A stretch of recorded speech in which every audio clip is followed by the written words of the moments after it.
રામાપીર બાબાના સ્તંભનું પ્રસ્થાન થઈ રહ્યું છે. તમે જોઈ શકો છો બાવા સિમરોલી તરફ. આ છે બાવા સિમરોલી ગામનું રામાપીરનું મંદિર. બહુ મોટી સંખ્યામાં કાફલો એમ કહી શકાય કે મૂળમાધવપુર તરફ ઉમટી પડ્યો છું. 1000 થી વધારે વાહનો કહેવાય કે આ સમયમાં જોડાયા.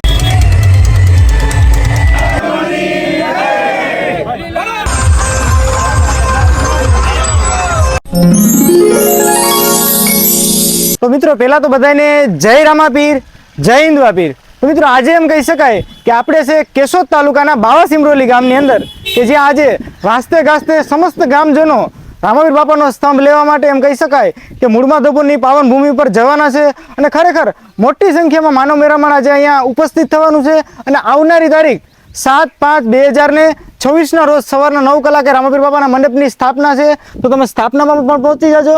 અને મંડપ ખોડો આવનારી તારીખ 14/5/2026 એટલે કે તમારે 13 તારીખના રાતે આવી જવાનું રહેશે. ખરેખર આ ગામની અંદર ખૂબ મજા આવવાની છે. તો આવું આ સરસ મજાનું કાર્ય થઈ રહ્યું છે. એની સાથે સૌ સાથે મળી અને જોડાઈ જઈએ. આપણો વિડીયો ફેસબુક ઉપર જોતા હોય તો આપણે પેજને ફોલો કરવાનું ભૂલતા નહીં. યુટ્યુબ ઉપરથી જોતા હોય તો આપણે ચેનલને સબસ્ક્રાઇબ કરવાનું ભૂલતા નહીં. તો ચાલો ફટાફટ આ સરસ મજાનો પ્રસંગ છે તેની સાથે જોડાઈ જઈએ. તો મિત્રો વાત કરીએ કે અમારા ઘેડની અંદર જ્યારે પણ રામાપીર બાપાનો આવો કોઈ પ્રસંગ હોય ત્યારે તમે ખાલી નાનકડા એવા પ્રસંગની અંદર જનમેદની જુઓ. તમે જુઓ કેટલા લોકો ખાલી રામાપીર બાપાનો સ્તંભ લેવાનો છે. અહીંયાથી અમારે બાવા સિમરોલીથી મૂળમાધવપુરનો ડિસ્ટન્સ છે લગભગ 25 થી 30 કિલોમીટર જેટલો. પણ આજે ખાલી સ્તંભ લેવા જવાનું છે તો એ કેટલી જનમેદની તમે જોઈ શકો છો. ડીજે છે, ટુ વ્હીલર છે. ટુ વ્હીલરની અંદર તમે જોઈ શકો છો અઢળક લગભગ આપણે આશરે 500 જેટલા ટુ વ્હીલર ગણી શકીએ. અને ભાઈ મોટી સંખ્યામાં જનમેદની છે. એ બાપાનો કોઈ પણ કાર્યક્રમ હોય તો એકઠી થઈ જાય છે. તમે જોઈ શકો છો ખાલી હજી તો શરૂઆત છે. આજે સ્તંભ લેવાનો છે.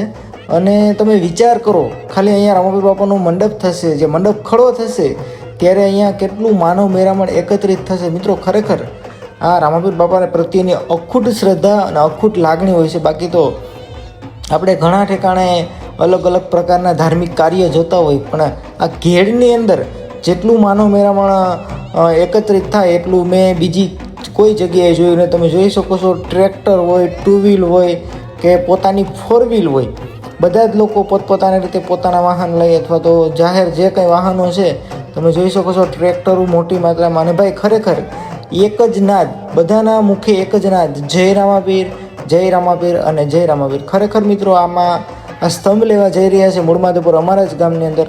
ખરેખર વિડીયોમાં ખૂબ મજા આવવાની છે, જોડાઈ લેજો. અને ખાસ મિત્રો બાવા સિમરોલી ગામની અંદર રામાપીર બાપાની સ્થાપનાથી લઈ અને એમ કહી શકાય કે મંડપ ઉતરવા સુધીના તમામ વિડીયો, બધા જ વિડીયો તમને માહિતીથી હું બતાવવાની કોશિશ કરી. તો આપણે મહેશ કાઠી બ્લોગની ચેનલને સબસ્ક્રાઈબ કરવાનું ભૂલતા નહીં. ફેસબુક ઉપર જોતા હોય તો આપણા પેજને ફોલો કરવાનું ભૂલતા નહીં, કેમ કે ત્યાં બધા જ પ્રકારના તમામ પ્રકારના અપડેટ હું અપલોડ કરતો રહીશ. જય રામાપીર.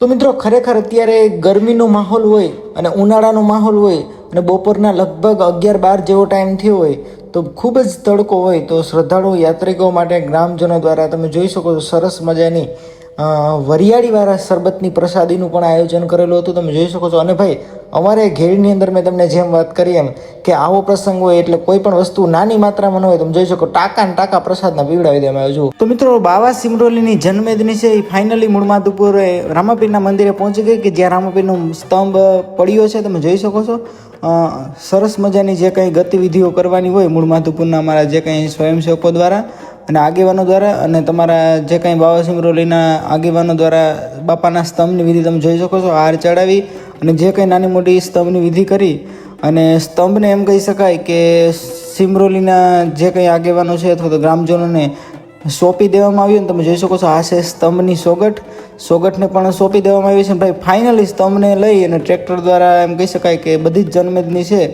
એ સ્તંભનું પ્રસ્થાન એમ કહી શકાય કે બાવા સિમરોલી તરફ કરી રહ્યા છે. તમે જોઈ શકો છો અબીલ ગુલાલ ઉડે છે અને બધા એમ કહીએ કે નાચી રહ્યા છે, રામાપીર બાપાના આરાધ કરી રહ્યા છે. તમે જોઈ શકો છો ભાઈ.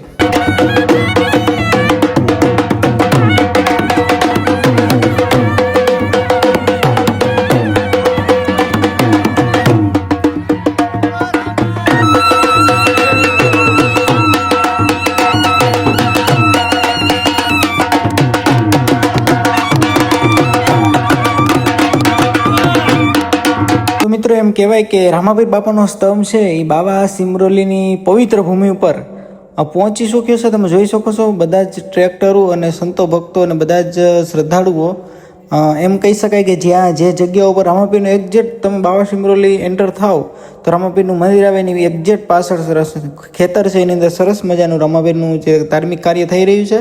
તમે જોઈ શકો છો બહુ સરસ રીતે રામાપીર બાપાનો સ્તંભ છે એ બધા જ ગામ લોકોએ સરસ રીતે પહોંચાડી દીધો છે. અને હવે મિત્રો આખા દિવસ દરમિયાન સ્તંભની જે કંઈ ગતિવિધિ ચાલીને બધા જ લોકો પોતે સંતો ભક્તો ઘરે ગયા હોય ને અત્યારે તમે આપણે ગ્રાઉન્ડની અંદર માત્ર રામાપીર બાપાનો સ્તંભ પડ્યો છે. સાંજ થઈ ગઈ છે તો એ સાંજનો નજારો છે એ ગ્રાઉન્ડનો કેવો છે એ ચાલો આપણે જોઈએ. તમે જોઈ શકો સરસ મજાનો સ્તંભ એની જગ્યા ઉપર રાખી દીધો છે અને પછી એની ઉપર માંડવા ને એવું બધું, કેમ કે 7 દિવસ સુધી અહીંયા સ્થાપના થશે ને 7 દિવસ અત્યારે ગરમીનો માહોલ હોય તો સ્તંભને કોઈ પણ પ્રકારની નુકસાની ન થાય એના માટે થઈને સરસ મજાની વ્યવસ્થા બાવા સિમરોલીના લોકોએ કરેલી છે.